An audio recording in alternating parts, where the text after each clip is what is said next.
딱 뭐가 막힌 것 같아요. 네. 받지 않고 안녕하세요. 반갑습니다. 네. 어떤 학생이 벌써 아, 네.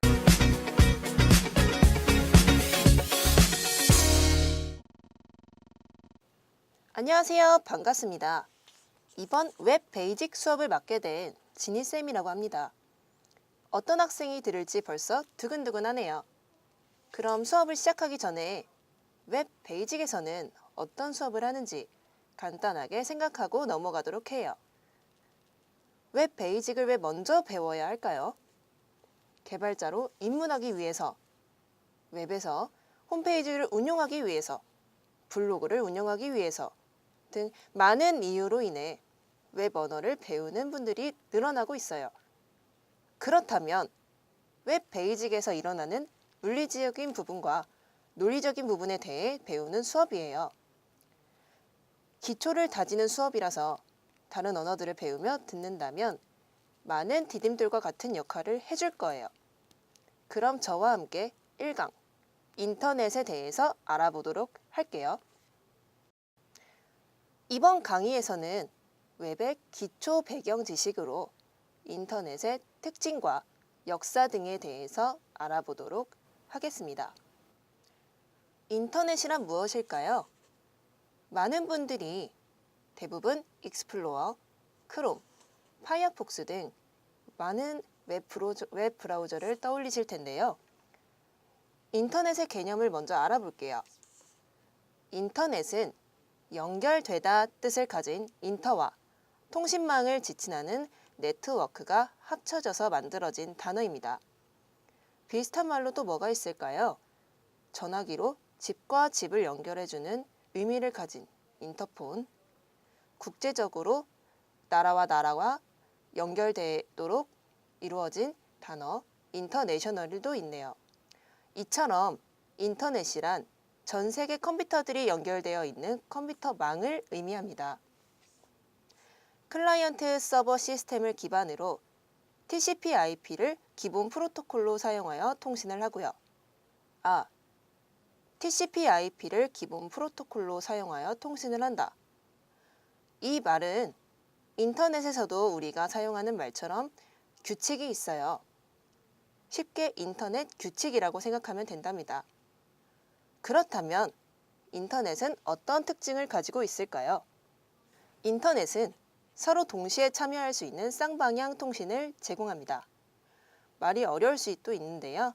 쌍방향 통신. 컴퓨터가 대화한다는 말처럼 들리는데 실생활에서 어떻게 통신을 하고 있을까요?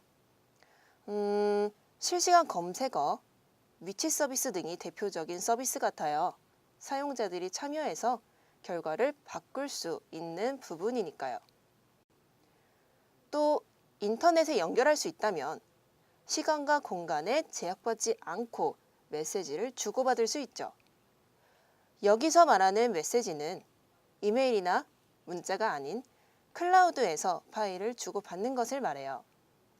사진, 동영상, 음악 등을 인터넷이 연결된 환경이라면 업로드, 다운로드 등이 가능한 부분을 얘기하고 있어요.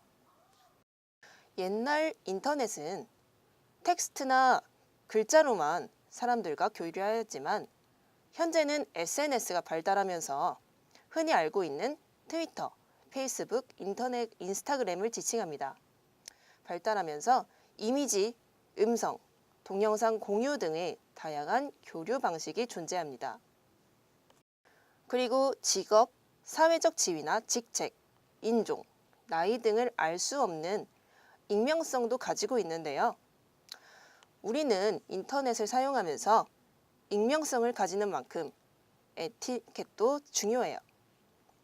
양날의 검이 될 수 있는 익명성으로 인해 다른 사람이 상처받지 않도록 조심해야 하니까요. 이외에도 인터넷은 많은 특징을 지니고 있답니다. 지금까지는 인터넷의 특징까지 알아보았는데요. 그렇다면 인터넷은 언제 만들어졌을까요? 지금 시간에는 인터넷의 역사에 대해서 한번 알아보도록 할게요. 1960년 미국과 소련이 대립하던 시절, 미국에서 소련을 경계하기 위해서 군사적인 목적으로 구축한 알파넷으로부터 시작합니다. 생소하죠? 군사용이라서 민간인들은 편지를 주고받고 전화만 가능하던 시절이에요.